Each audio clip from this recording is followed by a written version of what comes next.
jumpa kembali bersama kami, bersama Global Sumsel TV, bersama saya, bersama Benny Beto, dan saya ditemani oleh dengan... Ya, saya Kiki. Ya, Ki, saat ini kita kan berada di kantor pengadilan Negeri Sleman, tepatnya di kota Yogyakarta. Iya, benar. Dalam rangka liputan dengan kasus perdata, sehingga menjadi ke kasus pidana. Iya, benar. Jadi untuk lebih lengkapnya ikuti liputan kami bersama Global Sumsel TV. Global Sumsel TV bertempat di Pengadilan Negeri Kabupaten Sleman, Yogyakarta. Hari ini Selasa 20 Januari tahun 2026 dilanjutkan sidang pidana dengan pasal 100 ayat 2 Undang-Undang Nomor 20 Tahun 2016 tentang merek dan indikasi geografis yang kini menempatkan Haji Pamungkas menjadi terdakwa menjadi sorotan tajam publik. Kasus ini dinilai berpotensi menjadi insiden buruk jika hukum pidana kekayaan intelektual digunakan sebagai instrumen balas dendam dalam konflik bisnis yang dilakukan oleh Yudi Asmara sebagai pelapor. Untuk lebih jelasnya, ikuti perbincangan kami bersama advokat terdakwa Haji Pamungkas di kota Yogyakarta. Dengan Pak Budi Saputro dan Pak Bambang Sejanekum. Pak, sedikit perlu kami tanyakan Pak. Kami kan dari Global Sumsel TV Sumatera Selatan Pak, sengaja ingin ketemu sama Bapak. Dalam hal ini saya perlu tanyakan Pak. Tadi saya sempat lewat di pengadilan tepatnya di Kabupaten Sleman nih Pak. Bapak lagi nangani kasus apa Pak? Kalau boleh tahu Pak. Soalnya Bapak ini cukup terkenal di Yogyakarta Pak. Oke Pak, silakan Pak. Oke, Ya. Pak Benny, Ya. makasih kesempatan waktunya untuk Global Sumsel ya. ya dengan Global Sumsel yang sudah memberi kesempatan kita untuk berbincang-bincang di sini. Kebetulan kita sekarang ini lagi menangani perkara tentang merek. Ya, itu atas dugaan atau kemarin klien kebetulan didakwa dengan pasal 100 ayat 2 Undang-Undang Republik Indonesia tahun nomor 20 tahun 2016. Jadi tentang merek dan indikasi geografis. Nah, di situ kan klien ini kebetulan didakwa dengan menggunakan merek yang menyerupai dengan pemilik merek yang sudah terdaftar di DJKI. Tapi sebetulnya kasus ini kalau menurut pandangan kami ini syarat dengan kriminalisasi ya, karena pada senyatanya itu klien kami sudah menggunakan merek itu dari 2015. Nah, pelapor itu akhirnya mendaftarkan merek yang mirip dengan yang digunakan dengan milik klien kami itu di tahun 2019. Yang akhirnya di tahun 2023 digunakan untuk melaporkan secara pidana bahwa klien kami ini melanggar pasal 100 ayat 2 Undang-Undang Merek. Ya, di situ yang akhirnya walaupun kita punya dugaan kuat itu ada kriminalisasi di situ karena pelapor dan terdakwa ini kan dulu di tahun 2012 itu pernah bekerja sama mendirikan satu biro yang sama, satu biro perjalanan yang sama, yang akhirnya pelapor ini saat itu melakukan penggelapan di dalam perusahaan yang akhirnya dipidanakan oleh klien kami, oleh sekarang berdakwa ini. Akhirnya sudah ada putusan dihukum saat itu di Pengadilan Negeri Sleman juga, yang sekarang ini jadi pelapor ini kan dendam, pengen membalas. Ini indikasi dari versi kami sebagai penasihat hukumnya. Ternyata mereka pelapor ini sudah menstruktur. Ini apa yang nantinya bakal bisa untuk media balas dendam. Akhirnya mendaftarkan merek yang mirip, yang dimiripkan dengan milik klien kami, didaftarkan di DJKI karena yang milik klien kami belum didaftarkan, Pak. Akhirnya sekarang ini di 2023 kemarin dilaporkanlah di Polda DIY, yang akhirnya berjalan proses itu yang sehingga saat ini sudah sampai kepada pemeriksaan di pengadilan sebagai terdakwa. Nah, kami sedikit mengulas tentang pasal 100 ayat 2. Di situ kan jelas-jelas barang siapa yang Ya, menggunakan merek yang di situ dianggap mirip atau sama dengan merek milik orang lain yang Ya. sudah terdaftar, itu kan dikenakan ancaman hukuman maksimal 4 tahun dan denda maksimal 2 miliar. Nah, Iya.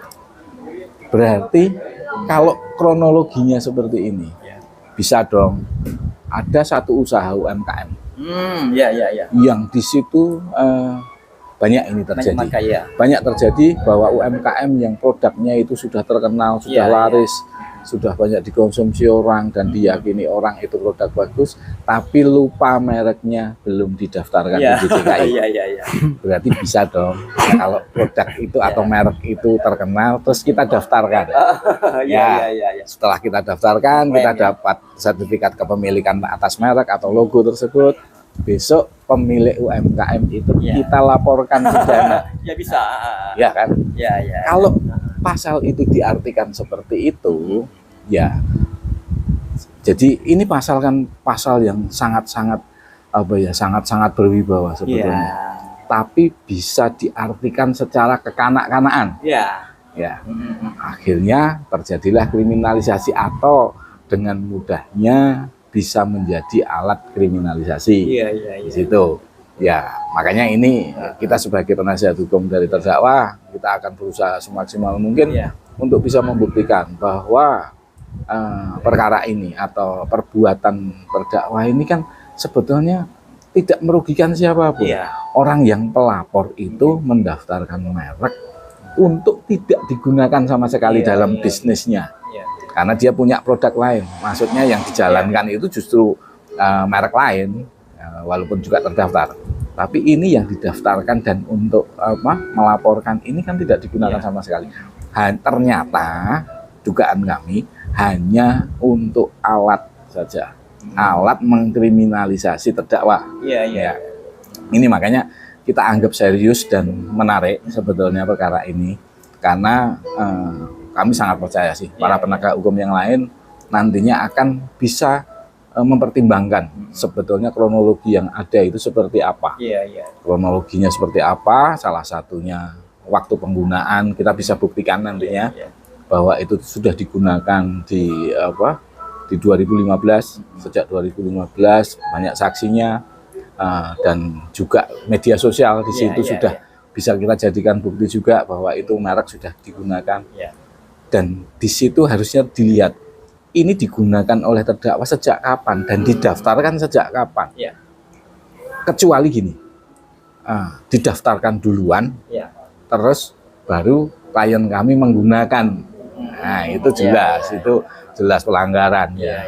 Nah, tapi ini kan sebaliknya, digunakan oleh terdakwa, terus didaftarkan oleh pelapor dan dilaporkan kepada kepolisian yang akhirnya berlanjut. Ini mungkin sudut pandang para penyidik awal hingga perkara ini sampai ke pengadilan ini, kami juga mungkin karena kami ini juga nggak pinter ya. Karena apa? Sesuatu hal yang kita anggap itu jelas dan terang, bahwa ini sudah digunakan orang, didaftarkan dan oleh yang memiliki bukti pendaftaran ini untuk ngelaporin yang punya merek. Ini kan sebetulnya dan tidak digunakan lagi saat oleh pelapor ini. Iya. Kerugian si pelapor ini apa? Iya. Ya, di situ. Ya harusnya kalau penyidik yang lain itu, para penyidik itu saat itu melihat kronologi yang sebenarnya ini masih sebetulnya menurut kami tidak layak untuk hingga ke persidangan saat ini. Ya, mungkin dari Pak Bambang, versi dari Pak Bambang sudut pandangnya. Mana Pak Bambang? Menurut saya juga pernah mengikut juga Pak Bambang dengan kasus ini Pak ya. Bagi kami yang awam ya di media, saya anggap itu memang tidak harus ditanggapin itu tentang masalah kasus ini. Oleh karena salah satu tidak ada yang dirugikan ya Pak. Apakah betul Pak seperti itu? Silakan Bapak. Ya, kalau menurut saya sebenarnya dari filosofi dari bunyi pasal 100 Ayat 2. itu kan ayat satunya itu kan kalau persis, Iya. ya kan itu. Ya. Misalnya merek itu digunakan baik bentuk tulisan Ya. maupun tulisannya, tagnya itu sama persis. Itu Pak di ayat 1 ya. Ya. Ayat 2 itu mirip. Satu Ya, kemiripan. kayak gitu. Mirip, ancamannya beda. Kalau menurut saya dari filosofi, dari kita penafsiran dari undang-undangnya itu berbunyi, itu adalah untuk melindungi Ya. pemilik merek terdaftar. Iya. Jadi kayak gitu. Jadi dia dalam menjalankan usahanya dengan merek itu terdaftar, Iya. itu agar dia lebih terlindungi oleh hukum, tidak digunakan oleh orang lain. Iya, iya. Kalau ada orang lain yang mengundangkan merek yang Iya. sudah kita gunakan, terus kemudian dengan kualitas yang lebih rendah, Iya, iya. kan itu otomatis merugikan. Merugikan, merusak nama ya, Pak. Ya, merugikan Iya, iya. pemilik terdaftar. Tapi dalam kasus yang ditangani ini, sebenarnya kan tidak terlihat sebenarnya, tidak terlihat ada unsur seperti itu Iya, tadi. iya, iya. Ya kalau menurut saya, itu sebenarnya dari dilihat kronologisnya, apalagi merek yang dipermasalahkan dalam itu sebenarnya ada persengketaan awalnya dari jauh sebelum itu didaftarkan. Kemudian yang dijadikan terdakwa dalam kasus ini pun itu sudah menggunakan sebelum merek itu didaftarkan. Iya, iya. Jadi dari kronologi peristiwanya itu bisa ditafsirkan si pelapor, saksi pelapor dalam kasus ini itu dia mendaftarkan merek itu untuk kepentingan Iya. kriminalisasi. Yang Iya. sudah direncanakan ya, Pak. Iya, terstruktur. Jadi memang dia jadi bukan untuk kalau beritikat baik, Iya. dia itu ada bukti bahwa dia itu mendaftarkan dan menggunakan, Iya. terus ada orang lain tanpa hak, Iya, kayak gitu. iya, iya. Terus kemudian mencontoh merek seperti itu agar orang lain itu terpengaruh dengan atau biar dagangan dia laku. Iya. Kan seperti itu. Ada satu lagi, Pak, perlu kami tanyakan, Pak. Ini kan kedua belah pihak ini kan sebelumnya kan kerjasama, Pak, join ya, Pak, boleh dikatakan. Dan juga logo ataupun merek yang di permasalahan itu kan udah satu paket, Pak, antara kedua belah pihak ini, Pak. Nah, kalau pendapat saya dari media ini itu kan sama-sama punya hak, Pak. Ya, merek ataupun logo itu. Gimana pendapat Bapak? Ya. Apakah masih bisa dilanjutkan melalui jalur hukum? Apakah tidak? Kalau dari sisi kerjasama, Iya. itu kan dulu di bawah berbadan hukum, Iya. ya, berbadan hukum di situ PT yang sahamnya 50% 50%. Dan memang saat itu menggunakan merek Iya. atau logo yang didaftarkan oleh pelapor. Ya, tapi itu terjadi kan di 2012 sampai dengan 2015 yang Iya. akhirnya mereka pecah kongsi. Iya. Nah, di sini kenapa logo yang sudah tidak digunakan lagi oleh PT tersebut, karena Iya. PT ini kan vakum akhirnya. Setelah pecah kongsi masing-masing mendirikan PT sendiri-sendiri Iya, iya. dengan nama yang lain juga. Iya. Kebetulan terdakwa ini menggunakan logo Iya. yang digunakan dari 2012 sampai 15 itu dirubah dari sisi fontnya, Iya. dari sisi warna dasarnya, Iya, iya. itu dirubah. Nah, otomatis itu Ya. saat menggunakan dan saat menciptakan logo itu Iya. tidak ada pelanggaran, karena logo yang diedit atau yang sudah dirubah tadi memang belum didaftarkan Iya. saat itu. Iya. Kalau dari sisi kerjasama, Iya. itu kan dulu di bawah berbadan hukum, Iya. ya, berbadan hukum di situ PT yang sahamnya 50% 50%. Dan memang saat itu menggunakan merek Iya. atau logo yang didaftarkan oleh pelapor. Ya, tapi itu terjadi kan di 2012 sampai dengan 2015 yang Iya. akhirnya mereka pecah kongsi. Iya. Nah, di sini kenapa logo yang sudah tidak digunakan lagi oleh PT tersebut, karena PT ini kan vakum akhirnya. Setelah pecah kongsi, masing-masing mendirikan PT sendiri-sendiri dengan nama yang lain juga. Kebetulan terdakwa ini menggunakan logo yang digunakan dari 2012 sampai 15 itu dirubah dari sisi fontnya, dari sisi warna dasarnya, itu dirubah. Nah, otomatis itu saat menggunakan dan saat menciptakan logo itu tidak ada pelanggaran, karena logo yang diedit atau yang sudah dirubah tadi memang belum didaftarkan saat itu. Gitu kan, di 2012 sampai 15 itu kan belum didaftarkan, walaupun sudah beroperasional dengan logo tersebut.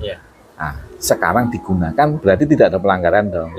Muncul pelanggaran dengan pemahaman pasal 100 ayat 2 itu kan setelah didaftarkan di 2019 oleh pelapor. Nah, jadi terus dipaksakan, kalau menurut kami dipaksakan untuk ini menjadi suatu tindak pidana. Nah, tindak pidana pelanggaran merek. Nah, dari sini kan kita juga harusnya kita sebagai orang yang bisa dikatakan memang di bidang hukum mengartikan satu ayat, satu pasal itu kan tidak secara kekanak-kanaan gitu kan. Kalau saya katakan di sini mengartikan kronologi seperti itu kok bisa sampai menjadi satu dakwa, bisa didakwa dengan dipidanakan dengan dengan pasal tersebut, itu kan berarti mengartikan pasal tersebut secara kekanak-kanaan, dan itu sebetulnya sah. Tapi harus diingat, dalam proses hukum itu asas keadilan harus ditegakkan. Nah, di sini mengartikan boleh, mengartikan seperti kan multi tafsir sebetulnya pasal itu, dan sah-sah saja orang mau menafsirkan selama secara bertanggung jawab, mengartikan dengan bertanggung jawab. Artinya seperti apa? Ya boleh secara kekanak-kanaan selama dapat dipertanggungjawabkan juga, gitu. Tapi asas keadilan tetap harus dijaga. Tadi sempat saya mendapat info bahwa dari pihaknya terdakwa tadi menyebut bahwa dari pihak JPU-nya ini mengada-ada ataupun boleh dikatakan ini kan memberikan pasal yang kabur. Nah, seperti apa Pak yang kabur itu Pak? Oh, itu tanggapan tentang eksepsi kami. Eksepsi Kami sih saat seminggu yang lalu memang mengajukan eksepsi kepada majelis tentang pastinya tentang beberapa hal di dalam dakwaan itu yang memang kabur kabur. Nah, dan di situ memang tidak pernah dicantumkan adanya kerugian. Gitu. Terus dari pertimbangan waktu pendaftaran, waktu digunakan tidak ada dalam dakwaan, yang sebetulnya itu kan jadi kita identikkan dengan suatu kriminalisasi. Nah, setelah itu ada lagi hal yang penting, bahwa terdakwa ini dan pelapor ini sedang ada perkara perdata di Pengadilan Negeri Yogyakarta yang sedang berjalan. Nah, di situ ada perma yang mengatur, perma nomor 1 tahun 1956, itu kan kurang lebihnya bahwa jika terjadi perkara perdata dan pidana bersamaan, maka perkara pidana dapat ditangguhkan, atau ditunda atau ditunda, ditangguhkan dulu, dihentikan dulu dengan putusan sela hingga perkara perdata memiliki kekuatan hukum tetap. Nah, itu kan untuk antisipasi sebetulnya, karena kan sebetulnya dalam hal ini kan kalau kita melihat kronologinya, ini lebih tepatnya dikatakan sebagai sengketa. Sengketa merek, sengketa logo. Kenapa ini sengketa jadi pidana? Itulah. Sengketa itu kan identik dengan keperdataan, tentang kepemilikan siapa yang sah di situ. Lah, ini tentang kepemilikan ini masih berjalan di Pengadilan Negeri Yogyakarta. Walaupun sebetulnya ini kan lex spesialis untuk merek ini kan perdata khusus sebetulnya, ya pidana khusus juga. Maksudnya untuk sengketa itu kan harusnya dilakukan di Pengadilan negeri Niaga, pengadilan negeri Niaga kalau Iya, kita iya. di Semarang. Iya, Berarti ya. Ya, bukan mengabaikan tentang kewenangan siapa, tapi di sini kita menemukan perbuatan melawan hukum. Iya. Perbuatan melawan hukum itu bisa diajukan gugatan ya sesuai aturannya ya di Pengadilan Negeri Yogyakarta, karena iya. kebetulan kan domisi tergugat juga ada beberapa, ada Iya. yang kan ini tergugatnya ada tiga Iya. pihak. Jadi ada yang di Yogyakarta, ada yang di Klaten, maka kami mengambil kepada tergugat satu itu domisili di Yogyakarta, maka kita mengambil Pengadilan Negeri Yogyakarta. Nah, di sini harusnya kalau menurut pandangan hukum kami, Iya. itu perkara ini karena ada perdata yang sedang berjalan, ya harusnya ditangguhkan. Iya. Tapi ini kembali kita serahkan kepada keyakinan hakim ataupun ini ya kita tetap akan menghormati apapun putusannya. Tapi paling tidak kami telah menyuarakan yang terbaik, maksudnya yang sebenar-benarnya. Ya, semoga hakim bisa peka, bisa dengan pemikiran yang benar-benar bijak untuk menyikapi perkara ini. Ada satu lagi Pak, sedikitnya pengalaman juga Pak ya. Ini apakah tidak sebaiknya pihak pelapor ini ya kalau memang tidak sejahat apa yang rencana dia ini, itu kan bisa dipetun Pak melalui PT UN ya Pak, bisa kan? Gimana Pak Bambang tentang masalah ini? Tidak harus melalui kasus pidana, bisa kan melalui petun PT UN kan? Kalau petun sepengetahuan kami itu berbatas waktu. Oh iya. Jadi kita tapi dalam hal ini untuk merek, ini di undang-undangnya sudah jelas dikatakan bahwa sengketa merek diselesaikan atau disidangkan di Pengadilan Negeri Niaga. Oh iya. Ya, jadi memang sudah ditunjuk secara jelas di situ bahwa jika ada terjadi sengketa adalah diselesaikan di Pengadilan Negeri Niaga. Gitu. Ya, jadi betul. petun itu mungkin petun kan juga berbatas waktu. Tapi khusus karena ini undang-undang ini kan khusus sifatnya. Maka sudah ditunjuk juga, sudah diatur juga penyelesaian sengketa di pengadilan mana gitu kan. Nah itu. Kenapa kita nggak dipetun seperti itu? Oke. Apa Bapak ada perlu ditambahkan? Ya, tambahan saya sebenarnya sederhana. Dalam kasus hukum pidana itu kan jauh yang lebih penting itu adalah adanya mens rea. Iya. Niat jahatnya dari terdakwa. Nah, di sini terdakwa ini menggunakan merek itu untuk kepentingan apa? Iya. Jadi kalau jelas dalam kronologinya dia sudah menggunakan terus baru sekian tahun, apalagi diawali dengan satu sengketa antara dua pihak itu. Itu orang bodoh aja sebenarnya tahu itu nggak ada mens rea-nya, nggak ada. Iya. Tidak ada unsur pidananya ya Pak. Iya. Oke Pak Budi, ada yang perlu ditambahkan Pak sebelum ditutup Pak? Ini kita memang selalu berpikir positif ya bahwa semua penegak hukum ini masalah ini tidak harus melalui kasus pidana, bisa kan melalui petun PT UN kan? Kalau petun sepengetahuan kami itu berbatas waktu. Oh iya. Jadi kita tapi dalam hal ini untuk merek ini di undang-undangnya sudah jelas dikatakan bahwa sengketa merek diselesaikan atau disidangkan di Pengadilan Negeri Niaga. Oh iya. Jadi memang sudah ditunjuk secara jelas di situ bahwa jika ada terjadi sengketa adalah diselesaikan di Pengadilan Negeri Niaga. Gitu. Jadi betul. petun itu mungkin petun kan juga berbatas waktu. Tapi khusus karena ini undang-undang ini kan khusus sifatnya. Maka sudah ditunjuk juga, sudah diatur juga penyelesaian sengketa di pengadilan mana gitu kan. Nah itu. Kenapa kita nggak dipetun seperti itu? Oke. Apa Bapak ada perlu ditambahkan? Ya, tambahan saya sebenarnya sederhana. Dalam kasus hukum pidana itu kan jauh yang lebih penting itu adalah adanya mens rea. Iya. Niat jahatnya dari terdakwa. Nah, di sini terdakwa ini menggunakan merek itu untuk kepentingan apa? Iya. Jadi kalau jelas dalam kronologinya dia sudah menggunakan terus baru sekian tahun, apalagi diawali dengan satu sengketa antara dua pihak itu. Itu orang bodoh aja sebenarnya tahu itu nggak ada mens rea-nya, nggak ada. Iya. Tidak ada unsur pidananya ya Pak. Iya. Oke Pak Budi, ada yang perlu ditambahkan Pak sebelum Iya. ditutup Pak? Ini kita memang selalu berpikir positif Ya. ya, bahwa semua penegak hukum ini akan berlaku profesional, Iya. berlaku adil, berlaku bijak di situ.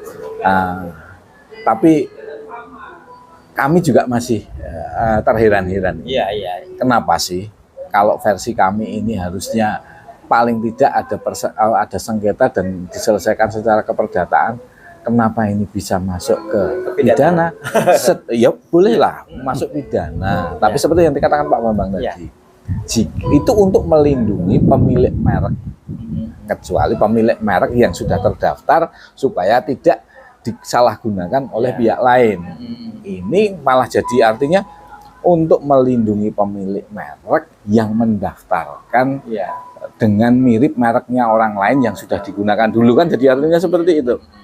Sedangkan arti sebenarnya harusnya selalu positif harusnya, bahwa melindungi pemilik merek yang sudah terdaftar supaya tidak disalahgunakan oleh pihak lain. Nah, itu kan. Itu jadi apa? Pemilik-pemilik merek nggak terdaftar itu bisa jadi korban semua itu dengan undang-undang. Iya, betul. Bisa saja Pak, seandainya media saya Pak, saya kan belum didaftarkan, seandainya nih buku saya nih, nanti Bapak Bambang juga bisa daftarkan dengan logo punya saya, bisa nuntut saja nuntut saya bisa kan? Nah itu, ini yang terjadi saat ini ya Pak. Iya, yang terjadi seperti itu. Jadi ini iya. jadi menarik karena entah itu dari wujud adanya satu kepentingan, ini bisa jadi pidana, atau wujud dari sebuah kreativitas. Kan orang berkreasi itu kan bebas-bebas saja. Tapi mbok yo, kalau bahasa Jawanya itu mbok yo, jangan untuk bermain-main hukum ini, jangan untuk boleh kreatif dalam hukum ini penting dan harus seorang pengacara pun harusnya kreatif, seorang hakim pun juga harus kreatif. Tapi yang intinya kreatif itu untuk menciptakan suatu keadilan di situ, suatu kebenaran yang benar ya dikatakan benar lah. Sesuai fakta ya Pak. Ya, jangan kreatif itu untuk arah kriminalisasi. Bisa dimainkan hukumnya Pak. Ya, ini yang masih terheran-heran lagi. Sekali lagi terheran-heran. Kenapa ini bisa masuk ke ranah pidana? Ada kepentingan apa? Ini kita bukan bukan berprasangka sih, bukan. Hanya heran kan boleh-boleh saja. Boleh, tanda tanya ya Pak. Ya, heran kok bisa masuk sih? Apa saking bodohnya saya sih? Gitu kan? Kok tidak bisa mengartikan bahwa terdakwa itu memang melakukan tindak pidana? Sedangkan kita itu sekarang ini kan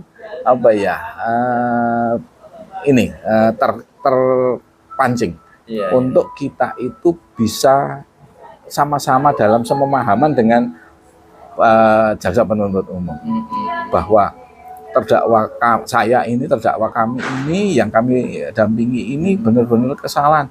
Kok ya saya cari kesalahannya nggak ketemu. Yang mana salahnya? Apa saya perlu sekolah lagi gitu kan untuk mencari kesalahan? Sekolah untuk mencari kesalahan, bukan untuk mencari ilmu yang bermanfaat. Gitu. Jadi mungkin saya mengartikan atau undang-undangnya salah, atau orang lain menafsirkan salah, ya Mas. Itu. Jadi kita tanda tanya ya Pak. Iya. Saya kayaknya perlu sekolah yang khusus untuk mencari kesalahan orang. Gitu. Kalau konteksnya adalah di pasal ini ya, di undang-undang ini ya, ternyata ada sekolah yang mungkin secara tidak terbuka. Ataukah itu sekolah itu berupa pengalaman atau jam terbang ya, akhirnya jadi satu ilmu ya. Kami hanya kemarin terpaku bahwa sekolah itu yang punya manfaat baik dan secara hukum memang benar-benar bisa menciptakan satu keadilan, bukan untuk mencari kesalahan orang. Gitu Pak Benny. Jadi kesimpulannya kami pihak media nih Pak, ada dua kemungkinan Pak ya. Ini boleh-boleh saja Pak. Ini hak asasi dari pihak media Pak, bukan dari pihaknya Pak ya. Bisa jadi JPU ini bisa dikondisikan, atau bisa jadi dari JPU-nya juga konteliti dalam kasus ini Pak. Ada dua kemungkinan. Apa bisa seperti itu Pak? Ini dari media boleh dikatakan. Kami secara profesional dan secara normatif tidak akan bicara di hal itu. Kami masih beranggapan bahwa para penegak hukum lain itu masih dalam dalam jalur yang benar. Ya. Ini kita yakini bahwa para penegak hukum yang lain ini masih berpikir jernih dan memang untuk tujuan keadilan.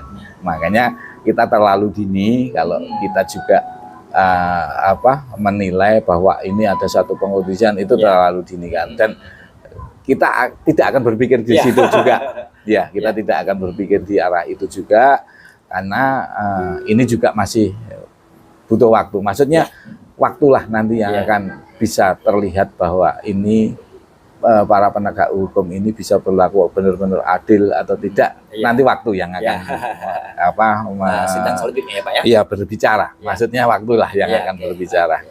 Ya semoga hidayah itu turun untuk keadilan ini kepada semua penegak hukum. Ya, termasuk kami, semoga dapat hidayah untuk penegakan keadilan, hakim, jaksa, ya, supaya dalam menjalankan profesi masing-masing ini secara profesional ya. Ya, profesional dan kita dapat pahala karena kita kerja ini kalau tanpa untuk mencari pahala juga rasanya kok kurang optimal. Gitu. Iya. Biar tambah pahala ya Pak. Ya, gitu sih. Oke Pak, kayaknya waktu sudah tidak diizinkan lagi. Lain waktu kita akan jumpa kembali. Mudah-mudahan kasus ini baik JPU-nya maupun hakimnya bisa bertindak secara profesional. Amin. Yakin Tuhan ada di bersama kita. Amin. Amin. Oke, sampai jumpa bersama kami, bersama Anggolo Pala Sumsel TV.